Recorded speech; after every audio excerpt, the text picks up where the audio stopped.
Going. At the President's direction, the Department of State is working to relocate interested and eligible Afghan nationals and their families who've been approved through the Special Immigrant Visa, or SIV program.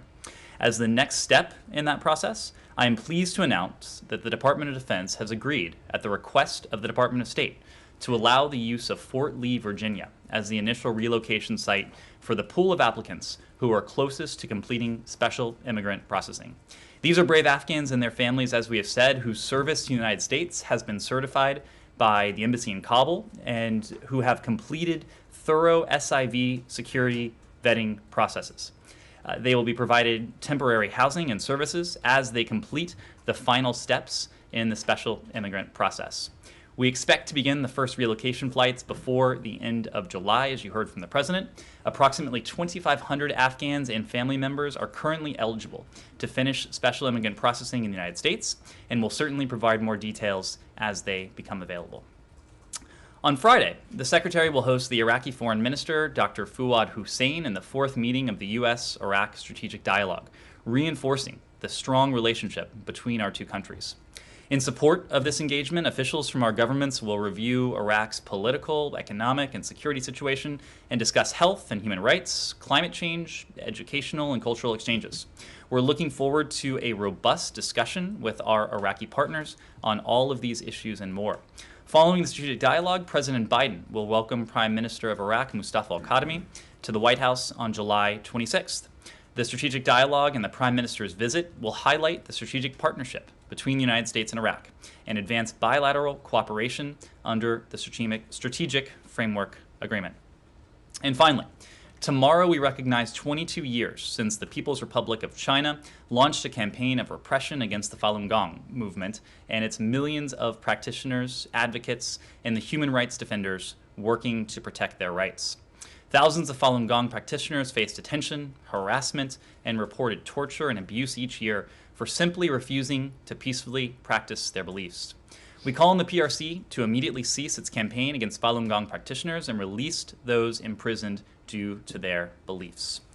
So with that, I'm happy to take your questions. They face harassment and repression for refusing to stop their beliefs. That's correct. Yeah. Okay, all right.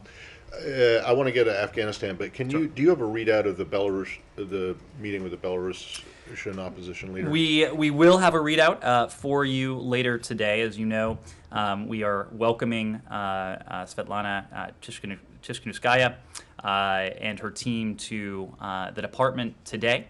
Ms. Tishkanuskaya met with Secretary of State for Political Affairs Toria Nuland. Secretary Blinken also was planning to stop by for a part of that meeting, and we'll have a readout for you of that later today. In general terms, what did they talk about? As you can, didn't talk about the wonderful nature of the Lukashenko government. Quite the opposite. As you might expect, they discussed the ongoing repression, the crackdown by the Lukashenko regime, and the steps that we have said, and much of the international community has said, that the Lukashenko regime must take. As you know, Ms. Tsikhanouskaya has been at the forefront of the opposition movement in Belarus, and we were happy to welcome her to the department today and to continue our efforts to stand with the Belarusian people and their aspirations for human rights, democracy, and their broader Euro-Atlantic aspirations.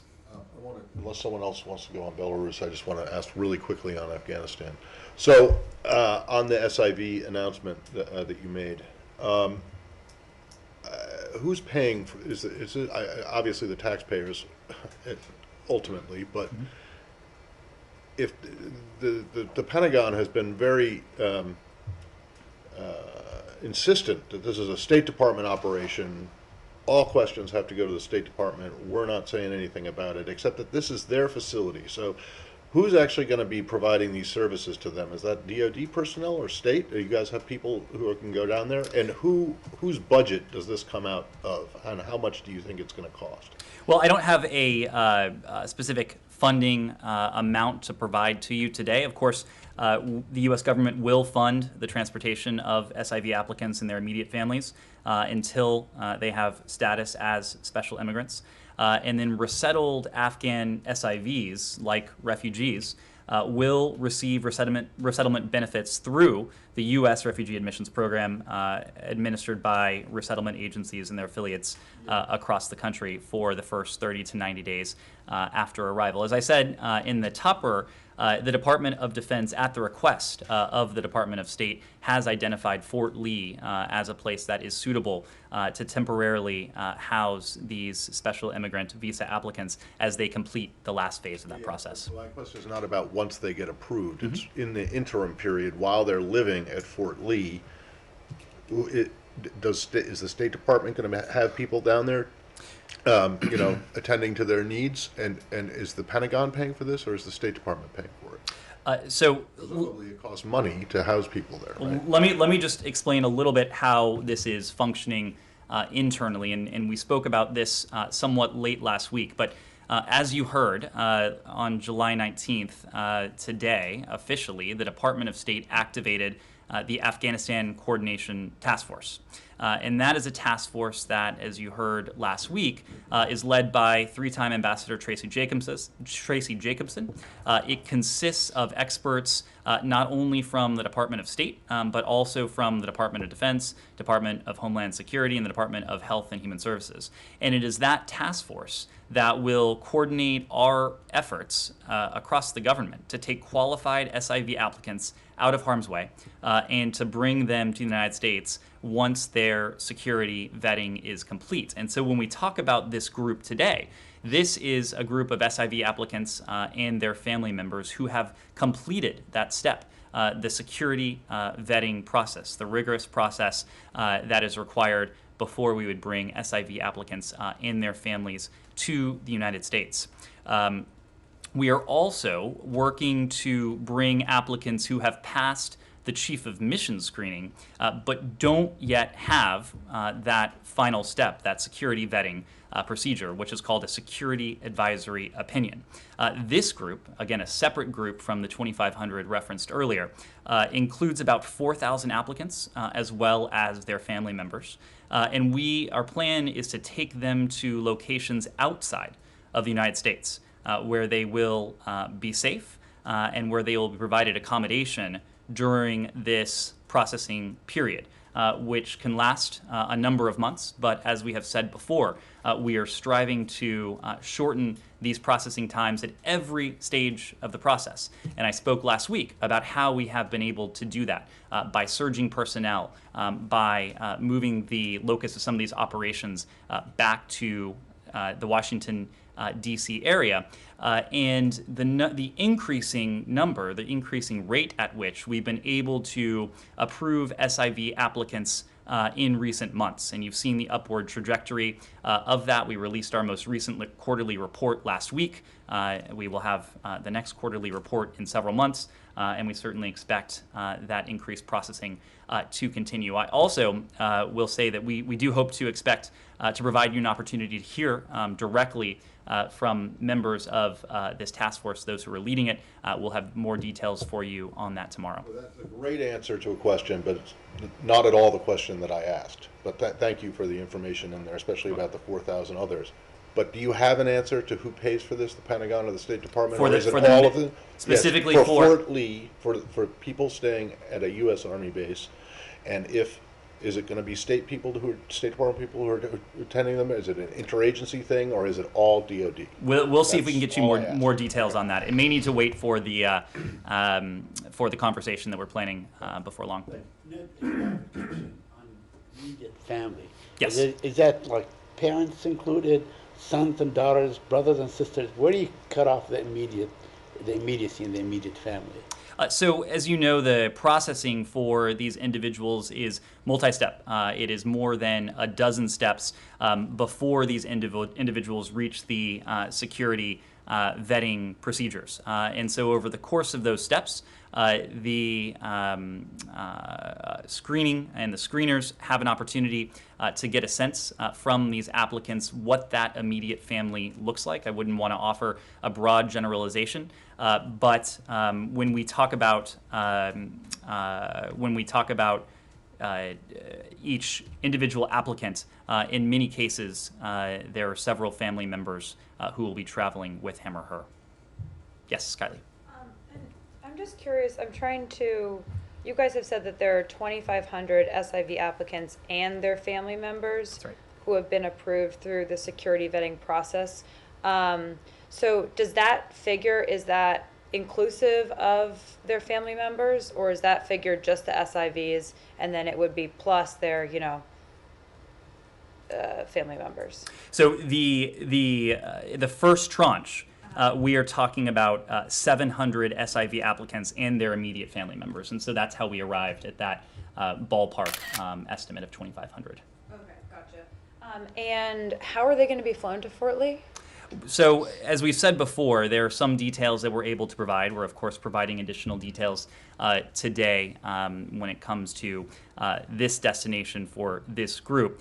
There will be some details that, for security reasons, we just aren't going to be in a position to provide. That is going to be one of them. Yes? On this as well. It's estimated that about half of the SIV applicants don't live in Kabul or in the area near the capital. Will you undertake arrangements to bring some of those people to Kabul in order to transport them out of the country? So we are providing assistance to these applicants in multiple stages of the process. Again, I think we'll be able to provide some more details tomorrow. But again, we're not in a position to do that today, at least. Just stay on Afghanistan for a second. Sure. This again, be really quick. Despite your statement welcoming the round of talks that happened in Doha over the weekend, it failed to reach an agreement. And the statement that was put out, not your statement, but the statement that was put out by the embassy and the other 15 other countries, including NATO. It seemed like it was basically begging the Taliban to stop its offensive and to reach an agreement. And I'm just wondering, have you guys yet come to the realization that they're not going to stop, that they are going to continue this offensive? Zal spoke about reports of atrocities and other things that are only increasing, and the fear is getting more and more palpable and more immediate as the final withdrawal approaches. Well, Matt, I assume you saw the statement that the parties issued over the weekend, and we'll have a statement on that for you today if we haven't issued it already.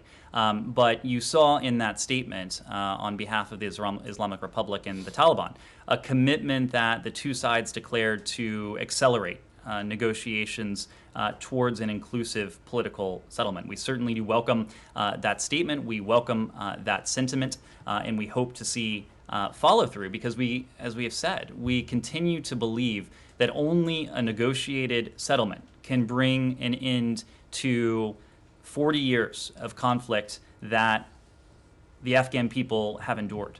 And we urge the Taliban to uphold the commitment in the joint declaration, the declaration that I just mentioned, to protect Afghanistan's infrastructure, to protect civilians, and to cooperate on humanitarian assistance. We are certainly pleased to see those pledges in this declaration, and now we are looking to see the follow-through.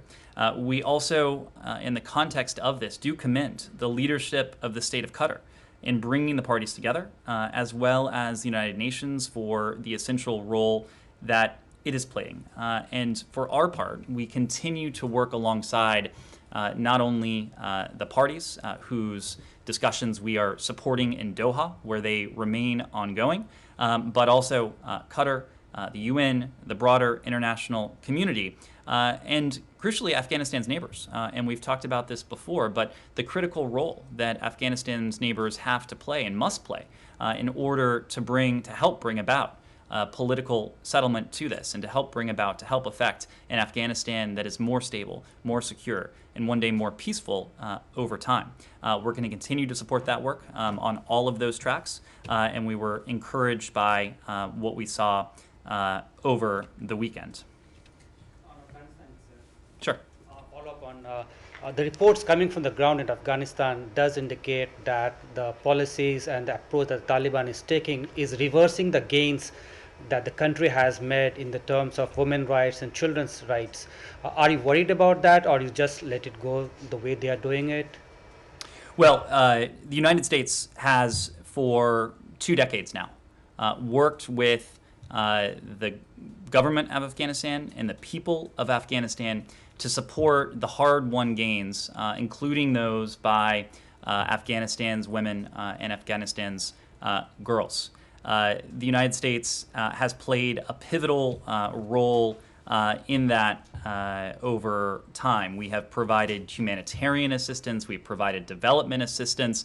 Our embassy on the ground has and will continue to be a partner for Afghan civil society, knowing just how important it is and knowing the gains that have been achieved over the course of the past 20 years. The point that we have been making is that any government that comes to power in Afghanistan that doesn't protect those gains, does not respect human rights, that seeks to rule at the barrel of a gun, will not be a government that has legitimacy, either on the part of the Afghan people or from the international community. And when it comes to that latter constituency,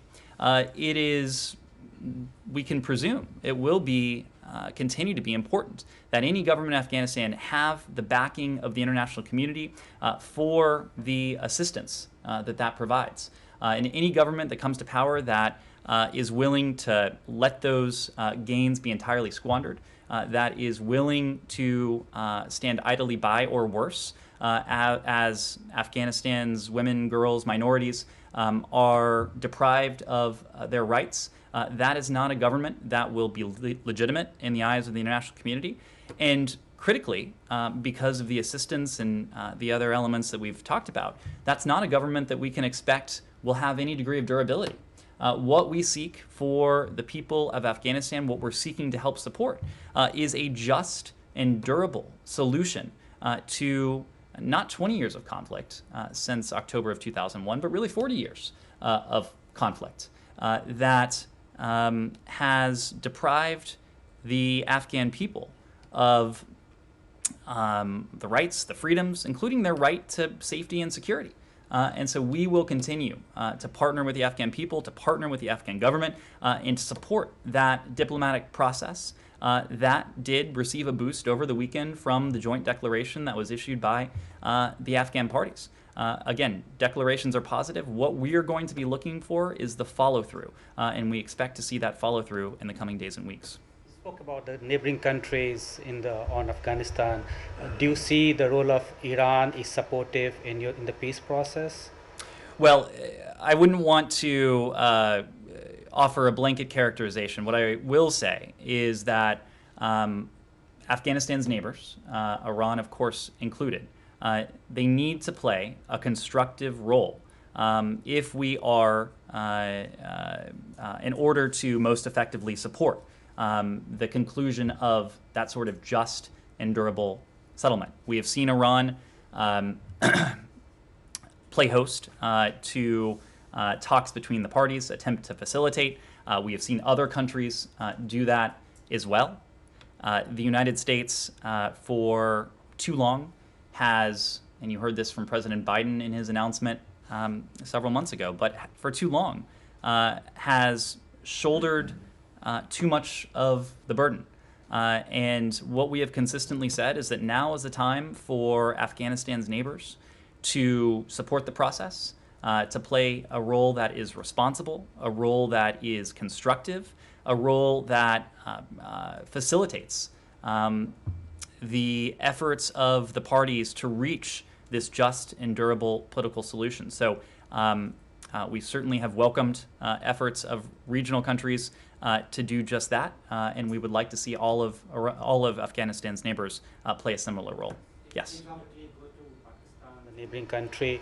I would like to have your comment on the tweets by the Pakistan's foreign minister on FATF, in which he makes the allegation that India is politicizing the FATF, other things, and also the statement by the foreign ministry.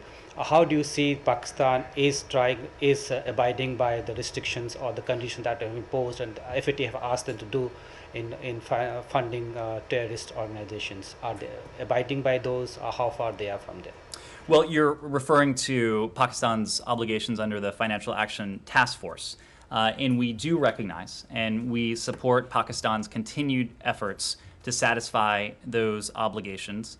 Pakistan has made significant progress on its first action plan, with 26 of 27 action items largely addressed. We encourage Pakistan to continue working with the FATF and the international community to swiftly complete the remaining action item by demonstrating that terrorism financing, investigations, and prosecutions target senior leaders and commanders of UN-designated groups. We do further encourage Pakistan to expeditiously implement its new second action plan. Well, yeah. Can I just briefly follow up on Sure. going within Pakistan? The rift between Afghanistan and Pakistan, the withdrawal of the Afghan ambassador. Do you have anything to say about that and how the relationship between Afghanistan and Pakistan moving forward will affect what's happening there? Well, what I would say is to reiterate what I just noted, that Afghanistan's neighbors do have a role to play. I would add that tangible and material support for the Afghanistan peace process, it's vital for its ultimate success, as are the longer-term relations between Afghanistan and Pakistan. And so we certainly do hope to see Afghanistan's neighbors play a constructive, a responsible role in bringing about a just and durable solution here. And we understand the crucial role that Pakistan has the potential to play in this regard as well. Will? Yes, I wanted to ask about the U.S. reaction to the Chinese hacking and the blaming of that on China and the MSS for the Microsoft-related hacking. It says in Secretary Blinken's statement that they're holding these few individuals accountable, but is there going to be any effort to hold Beijing accountable at large? Is that the kind of thing where the U.S. would consider sanctions or other steps to really make a difference there, rather than indictments of a few accused hackers? Well, we did announce a series of steps today, including with a statement from the Secretary, as you alluded to. I would add that together with our allies, together with our partners, we're not ruling out any additional actions to hold the PRC accountable, including for its malicious activity in the cyber domain. But as you saw, and just to reiterate, it was an unprecedented group of allies and partners, and that includes the EU, it includes the UK, Australia, Canada, New Zealand, Japan, and NATO, that joined the United States today in exposing the PRC's Ministry of State Security, or MSS's, malicious cyber activities. It's notable that this is the first time that NATO has condemned PRC cyber activities, and we spoke about this last week and before in terms of the new content that NATO's strategic concept has on the threat that the alliance potentially faces, not only from Russia, but also from the PRC's aggression as well.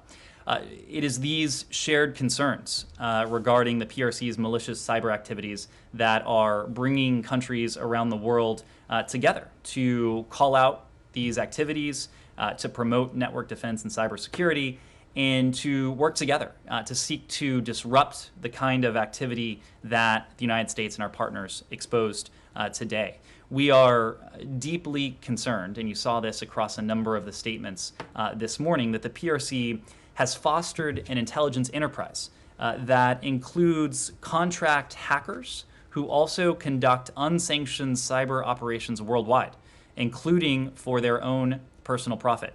the PRC's unwillingness to address this activity that is indeed criminal by contract hackers. It harms governments, it harms businesses, potentially critical infrastructure operators, including through billions of dollars in lost intellectual property, proprietary information, ransom payments, and mitigation efforts that have to go into halting this activity. We have raised concerns about both the compromise of the Microsoft Exchange Server platform and the PRC's broader malicious cyber activity with senior PRC government officials, making clear to them that the PRC's actions do indeed threaten security, confidence, and stability in cyberspace. And that is also why we are not ruling out further action should it be merited and should it be appropriate. Look, we know that we can't change the PRC's malicious cyber activity on our own. We also know that it's not going to be one action or even one well-coordinated series of actions that will be able to do that. But as we have consistently shown with our approach to the PRC, we know where we are going to be more effective, especially in these areas in which our relationship is competitive or adversarial, as it may be in this realm, when we bring along our closest allies and partners. You saw us do that today. You've seen us do that in the case of Xinjiang. You've seen us do that in the case of Hong Kong. You've seen us do it in reinforcing the rules-based international order, whether it is in the maritime domain, cyber domain, or elsewhere. Just a very quick follow-up is the reason you like to call out China over these behaviors, whether it's the business risks in Hong Kong or whether it's Xinjiang supply chain or whether it's the hacking, is that because the administration hasn't decided yet whether it merits further action such as broad sanctions, or is it because there are divisions within the administration? Just wondering, why the careful approach of calling China out on behavior that we know that China has been involved in. Just wondering what's stopping the more immediate, deeper actions that you discussed might be possibilities for the future. Well, so as you know, we don't preview potential policy responses. As I've said, there may well be additional steps that we can take to hold the PRC accountable. I think you've seen us across any area in which we face a challenge, collectively a challenge. From the PRC, whether it's human rights, whether it is repression in Hong Kong, whether it is intimidation of the people on Taiwan, whether it is human rights in Xinjiang, that we have not hesitated to act. I think that in this case, as you know, there is a process that the U.S. government needs to go through in order to attribute an attack of this nature, an operation of this nature. You heard today from the interagency that the U.S. government was able to conclude with a high degree of confidence that this, in fact, was attributable to the PRC. So these are processes, some of which are intelligence-driven, that are thorough, that are robust, and in some cases they will take time. To make sure that we are going out on solid footing, and importantly, in this case, that we are going out with the backing and in coordination with some of our closest partners around the world. Across every challenge, our response to the PRC, to any country, any nation state that may seek to undermine the rules-based international order, we know it will be more. We know it will be stronger. We know it will be more effective when we act collectively, and that's what we're able to do today. Said. Thank you. Can we go to the Palestinian issue real quick? Thank you, Ned. Last week while Mr. Hadi Amr was visiting the West Bank and Israel, the Israeli occupation authorities raised 50 structures while he was there. Are you not offended by that? Why is there no statements on these things? Why can't you say, you have to cut this out, stop it, just stop it? Said, we have spoken very clearly in public and in private. We have made the point that we believe it is critical to refrain from unilateral steps that increase or exacerbate tensions and then make it more difficult to, over the longer term, achieve that two-state negotiated solution. This certainly includes demolitions. We've certainly made that point. You've heard me make that point before. We have made that privately as well. Yeah, I mean, I hear you all the time, but apparently they are not hearing you. They're not listening to you. So what is the use of saying what you're saying without putting some teeth, or some oomph behind your statements? Well, Saeed, we certainly have, and you've seen that in any number of forms. We have spoken recently about the steps that we have taken to re-engage the Palestinian people, the Palestinian Authority, to provide humanitarian assistance, to provide support. And we do that not only for the humanitarian implications, because the Palestinian people in Gaza and the West Bank are in need of this humanitarian assistance, but also because we are trying to set the conditions to eventually be able to work towards a two-state solution. That has been the overriding goal of successive American administrations. Obviously, it has been an overriding goal that has eluded successive administrations. As you have heard from us, we aren't under any illusions that a two-state solution is right around the corner. We're not under any illusions it will be here next week or even next month. But what we are trying to do now is to set the stage, to make meaningful progress. And I think we've done that in ways that are both rhetorical, but more importantly are tangible, including for the welfare and the well-being of the Palestinian people. We have repeatedly made the point that Palestinians and Israelis alike deserve equal measures of safety, of security, of prosperity, and importantly, of dignity. And that is what much of our humanitarian assistance, what much of our support is aimed at enhancing. A sense of dignity that has, in many ways, eluded the Palestinian people for far too long. I mean, you speak of dignity. Let me, as much as I hate to do it, it's a personal thing. A cousin of mine, young cousin of mine, 29 years old, was shot dead in cold blood a year ago on the 22nd of June. They still hold his body. Last month, another relative of mine, a young woman, 29 years old, shot in my village. They still hold their body. I mean, talk about dignity. Why do this? Isn't that collective punishment? Saeed, look, I'm as you know, not in a position to speak to individual cases.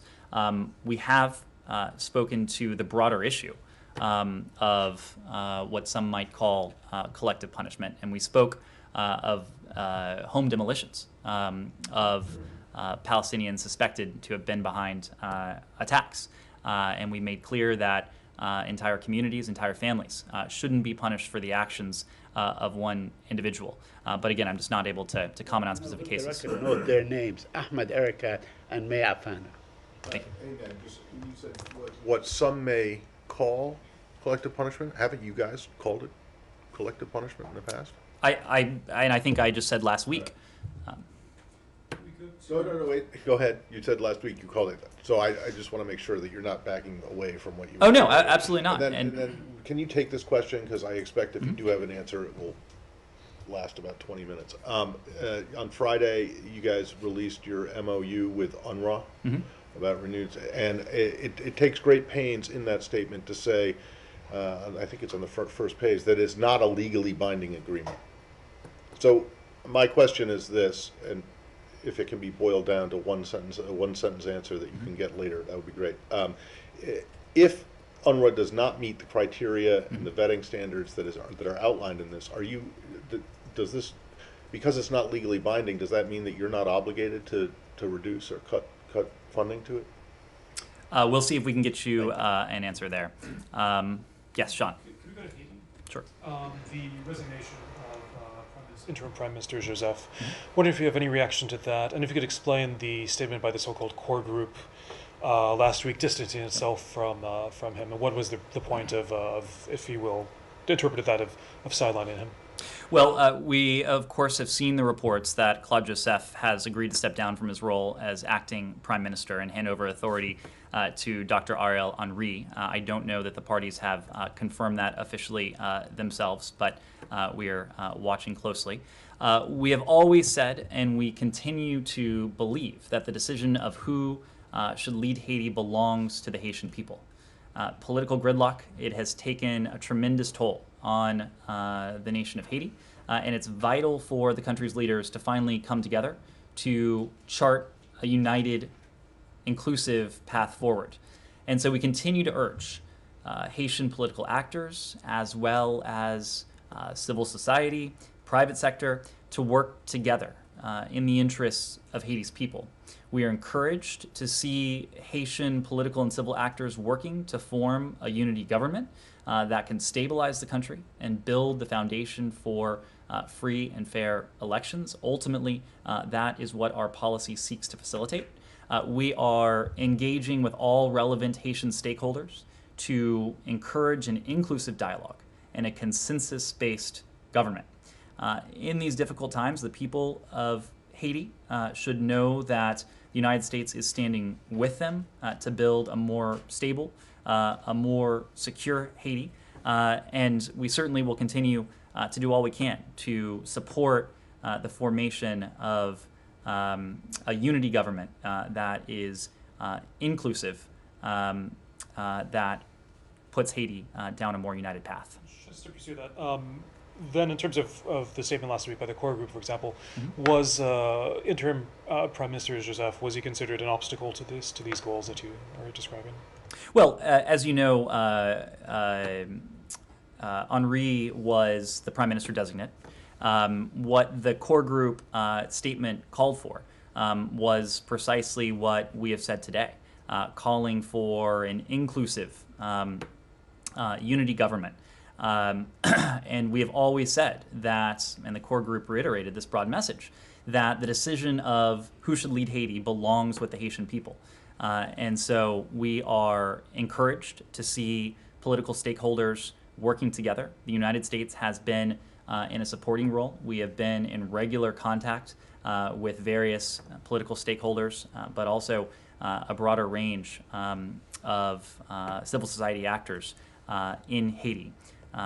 Ultimately, these are decisions that the Haitian people will need to make. We continue to support legislative and presidential elections later this year, seeking to put Haiti back on the constitutional path. Yes. Dad, I'm sorry.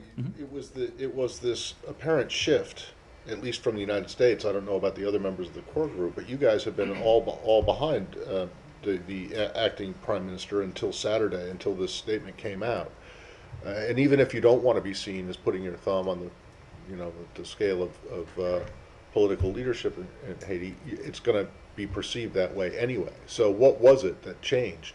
Why did you sign on to this statement, which basically said, okay, designate Henri, go do your thing, and made no mention of Joseph at all? Well, I think the statement was pretty clear, that it called for a unity government, a consensus government, an inclusive government.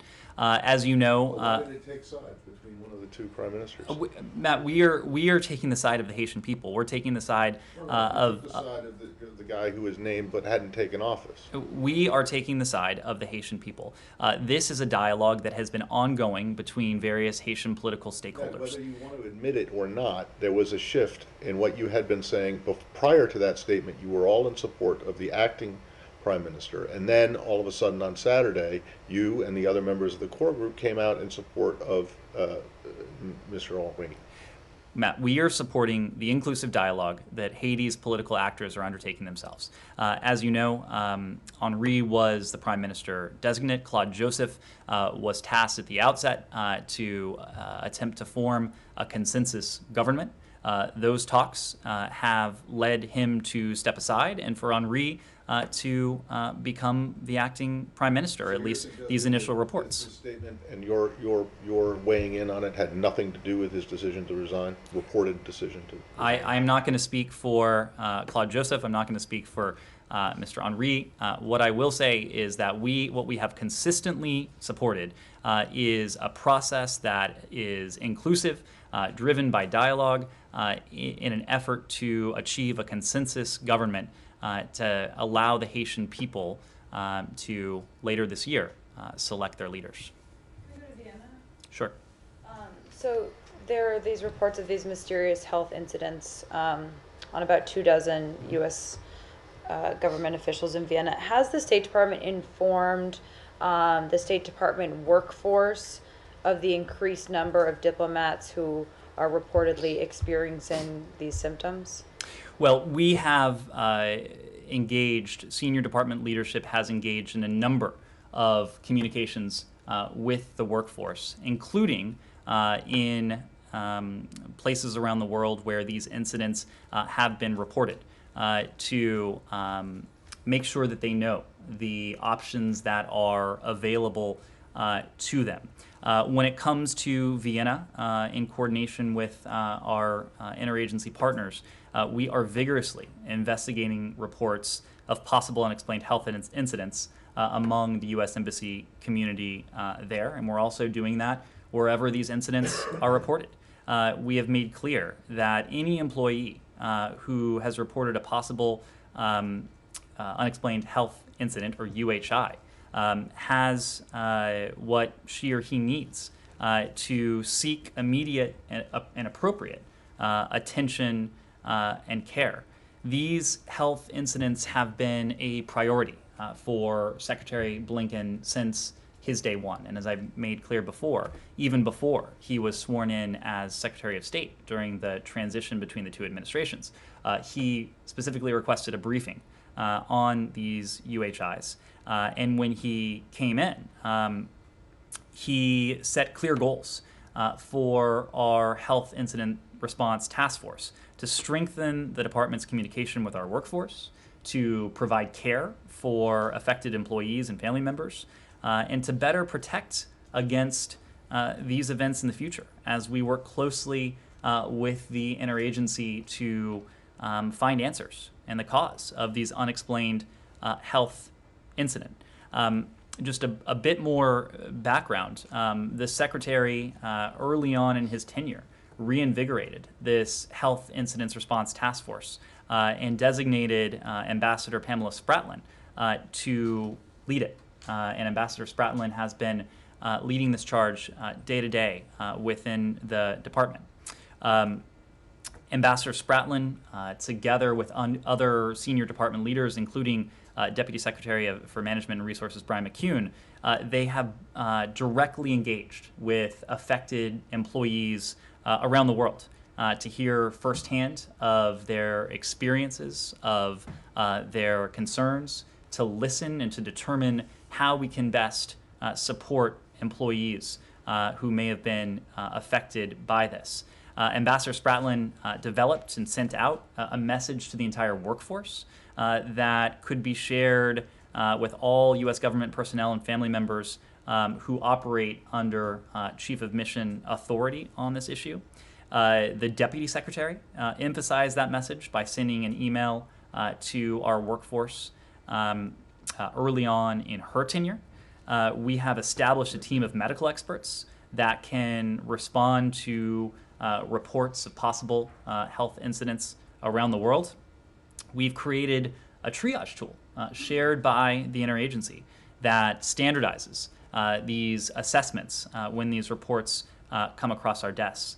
And we've implemented, as you might have seen, a pilot baseline to collect pre-incident information on our employees in the event that they later do report an incident. And in those cases, we've also partnered with the National Institutes of Health to serve as a center of excellence on an assessment process. And we're in discussions to partner with an appropriate facility for any employees that may need extended care. So we have worked very aggressively, not only to do all we can to determine the cause of these incidents, but just as importantly, something that's very important to us, to work to support our workforce, including those who have been affected by these incidents, and to do all we can to seek to protect our workforce, including those who are deployed around the world. And just to be clear, so has the State Department workforce been informed that the reports of these incidents in Vienna have gone up, or is that not something that's been shared widely with the department? I will say that we have engaged the Vienna community. We have sent, beyond that, broad messages to our workforce to make sure that each and every member of our workforce knows the resources available should they think that they might have experienced such an incident. And based on these reports, is there anything more that the State Department is doing to protect their diplomats in Vienna? As you know, there is nothing that we take more seriously than the safety and the security, the well-being of our personnel around the world. That certainly includes to the tri-mission community in Vienna. But as you also know, we don't speak to measures that we're taking to enhance security or protection for our workforce. I'm sorry? We stay in Vienna? I don't have any staffing changes to preview or announce. No, I want to talk about the stay. rather extraordinary exchange you had with Abbas Arachi over the weekend. Matt, can we maybe we'll move around a little bit and come back, Rich? On passports, Senator Schumer held an event this week where he was calling for an emergency personnel surge. Senator Lankford today has sent a letter to Secretary Blinken calling for all passport centers to be reopened at 100% unless local COVID protocols prevent that. I'm wondering if if the State Department is considering those measures or anything else to get through this backlog.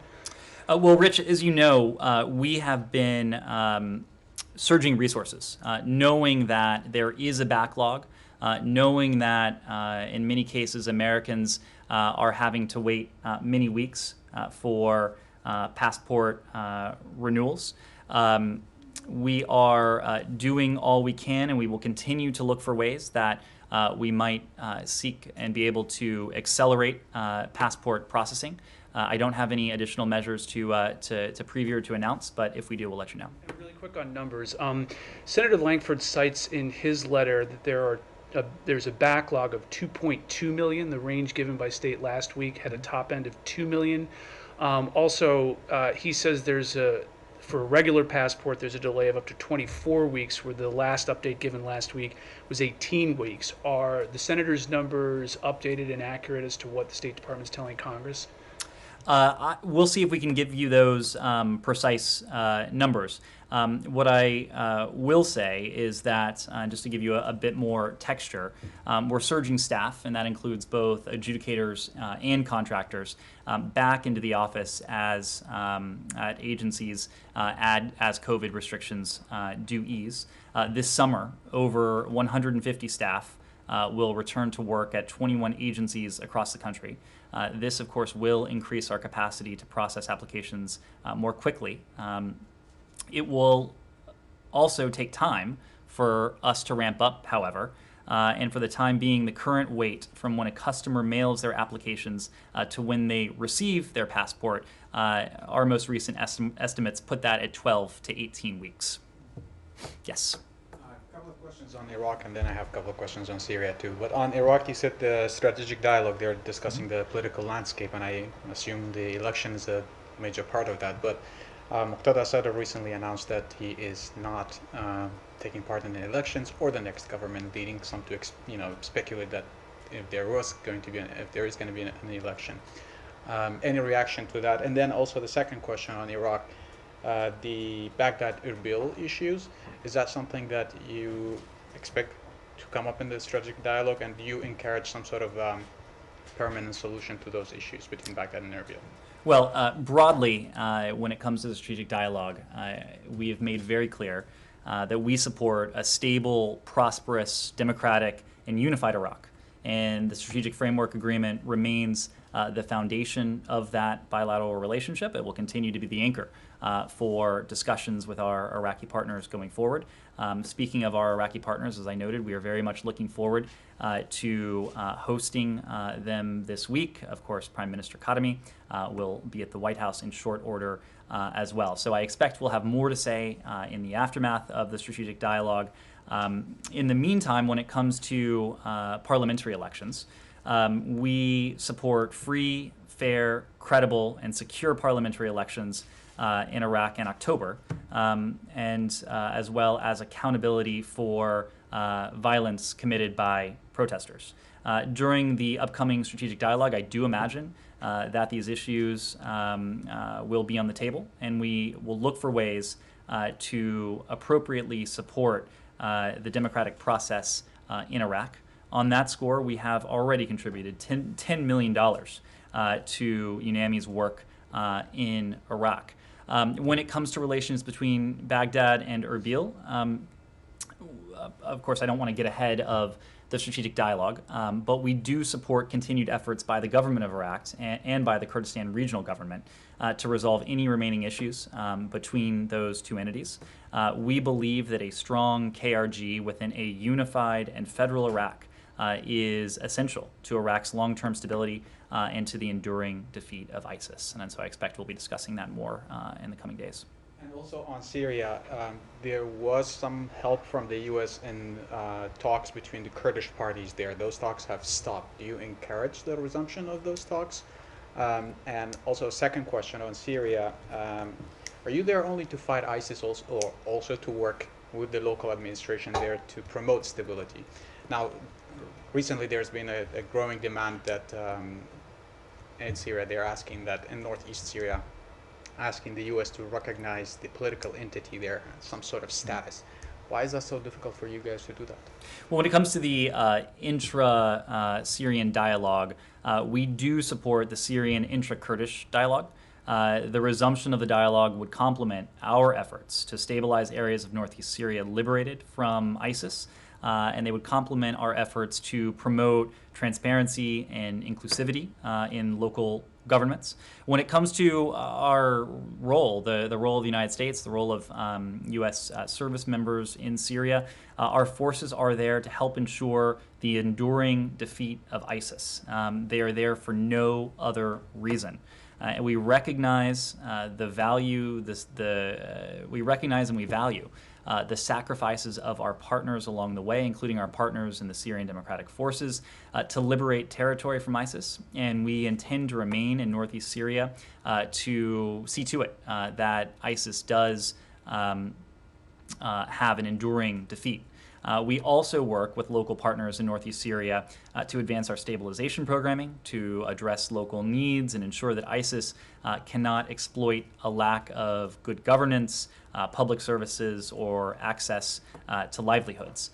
In one of its first acts, in fact, this administration unfroze $50 million in stabilization funds for northeast Syria to do just that, to help ensure the recovery of areas liberated from ISIS, to help serve as a bulwark against the regime and extremists who seek to exploit vacuums in security and public services, and to promote justice and accountability for human rights violations, and to support the political process necessary to resolve the conflict in line with UNSCR 2254, which continues to provide the roadmap for doing so. Well, one of the concerns that the locals have there, or the SDF and the political entity there, that with no status, with not even calling it a political entity, they're having issues with being part of the UN talks, or any talk. Would that be something that, they're asking you to kind of recognize them as a political entity? Is that something, not a state, or obviously, but some sort of status? Is that something that? I don't have any update for you on our position. As you know, we work with a range of partners in the context of the counter-ISIS mission, but we don't have any upcoming plans to announce any change in posture there. Ron, sure. Wall Street Journal reports that the U.S. is considering tightening enforcement on Chinese purchase of Iranian oil. Is that something you can confirm? And if so, isn't that something that you were already enforcing, enforcing the sanctions on Iranian oil? And secondly, there's reports that the Vienna talks won't resume until September, October. If that's so, what's the hitch? Why the delay? When it comes to sanctions and sanctions enforcement, you are, in fact, correct. All U.S. sanctions remain in place until and unless they may be lifted through a diplomatic process. Of course, that brings us to Vienna. We've been very clear on that. We remain open to continuing and optimally to completing the JCPOA discussions in a productive manner and returning to the boundaries of that deal. And we remain open to doing that precisely because we recognize, along with the international community, the advantage of a mechanism that ensures permanently and verifiably that Iran cannot acquire a nuclear weapon. Now, whether the Raisi government chooses to move forward with those discussions and win, that's certainly something we hope the Raisi government will do, but we're not in a position to speak for them, and we would need to refer you to them for comment on their position. And just on sanctions, so your position is there's been no loosening of enforcement? That's correct. That's correct. And on Vienna, the signals you're getting are not good, right? You do not you do accept that things are not looking good for this to come back. Are you going to change your position at all, or are you just waiting for them to come back? Well, you heard this from us last week, but we were prepared to continue negotiating. But the Iranians have requested more time to deal with their presidential transition. We remain interested for precisely the reason I said earlier. The benefit of having Iran permanently and verifiably prevented from ever obtaining a nuclear weapon. We remain interested in seeing to that, and consequently for seeing a mutual return to the JCPOA. Look, we've been in this position for quite some time. We've made no secret about our willingness to entertain these talks, about our desire, precisely because it is in the national interest, to see a mutual return to the JCPOA. But we've also been clear that this offer won't be on the table indefinitely. When Iran is done with its process, we are prepared to return to Vienna and to continue with those talks. Despite your statement over the weekend in response to Deputy Foreign Minister Arachi, the Iranians insist that there was a prisoner swap deal. It could have happened yesterday, and yours and the British resistance to that cratered it, meant the deal went through. Was there anything in principle agreed to that could have led to an exchange happening yesterday, meaning Sunday? Matt, we want to be very clear on this. We stand by what you heard from me yesterday concerning our talks with Iran, including on the matter of the Americans who were held unjustly. I'll repeat, there was and is, as of yet, no deal with Iran on the release of our unjustly detained citizens.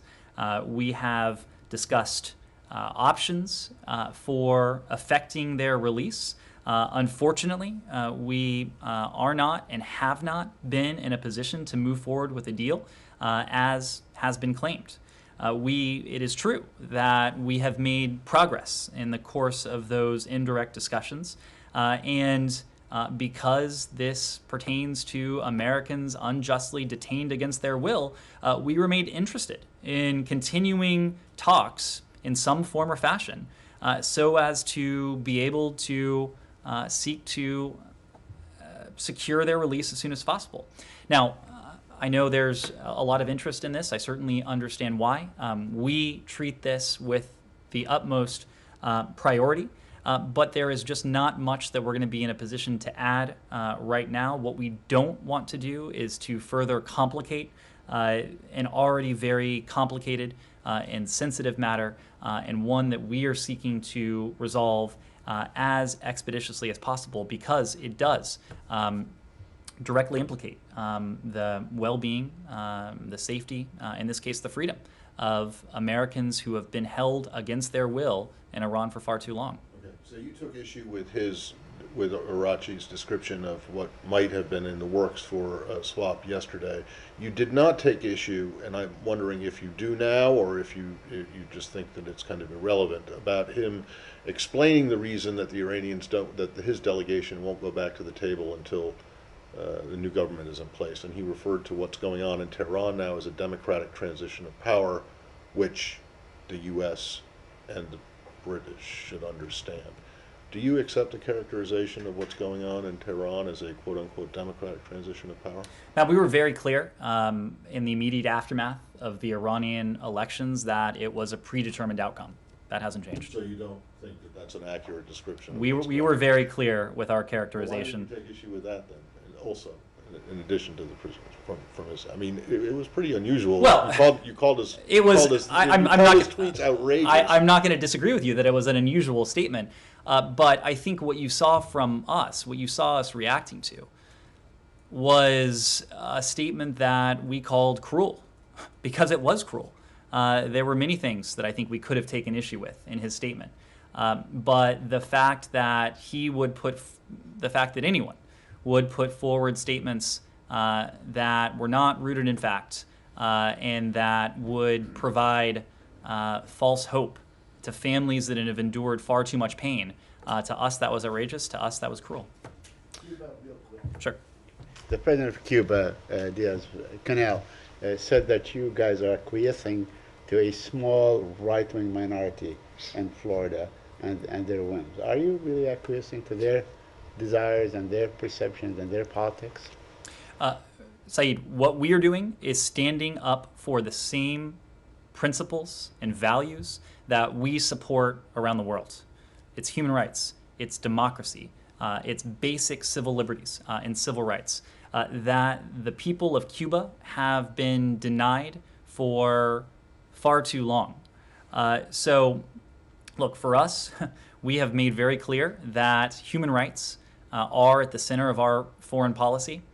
The Cuban government, every government around the world, should take us at our word that human rights will be an anchor of our policy. That's precisely what you're seeing in what we have said in the mechanisms of support over the years that the United States has provided to the Cuban people. And it is precisely what we mean when we say that we will consider additional forms of support, including any humanitarian support for the Cuban people.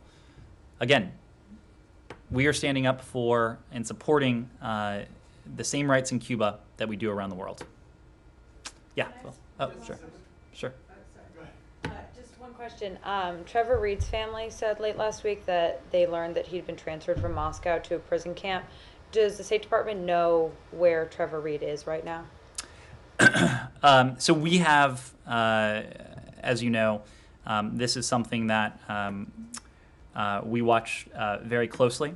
I don't have an update to offer at the moment. We have seen the reports of his transfer. We have no higher priority than the release of Trevor Reed, of Paul Whelan.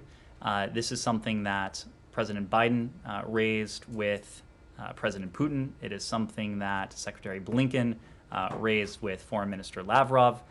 It is something we will continue to do all we can to seek to effect the release of these Americans, in the case of Russia now, who are being held unjustly against their will. So the Russians aren't telling you where Trevor Reed is right now? I just don't have an update to offer you at the moment. Okay, will you get back to us when you can? We can. Thank you. Is Deputy Secretary Wendy Sherman, is she going to visit China? And if not, why not? There's been some back and forth on this, and just wondering if she's going to go if it would have been to prepare for a higher level meeting, and if not, then why not?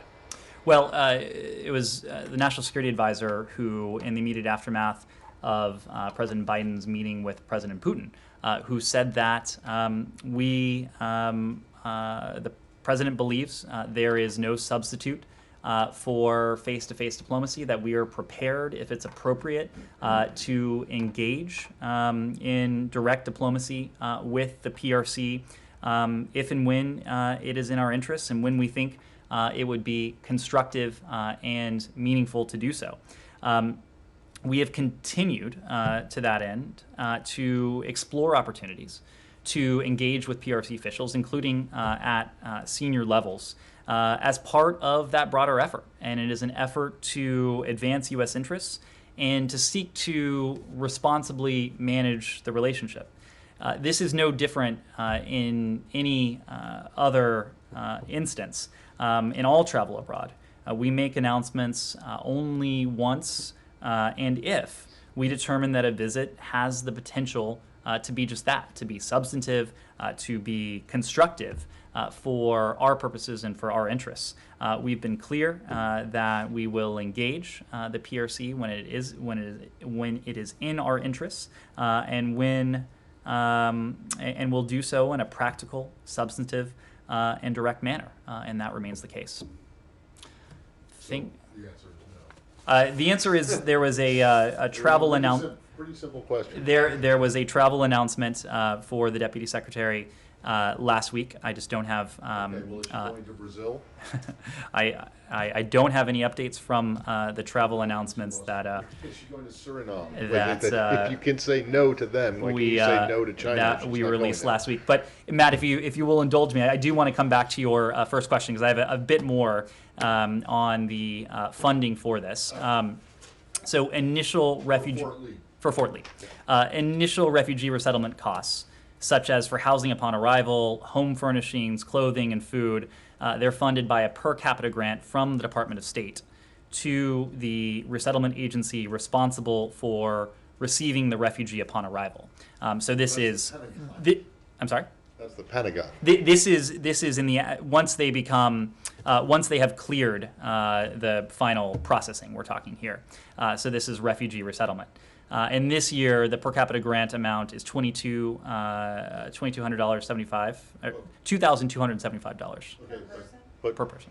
But who's going to pay for them while they're at Fort Lee? That we'll see if we can get you an answer. But there is a per capita grant involved in this. All right. Thank you very much.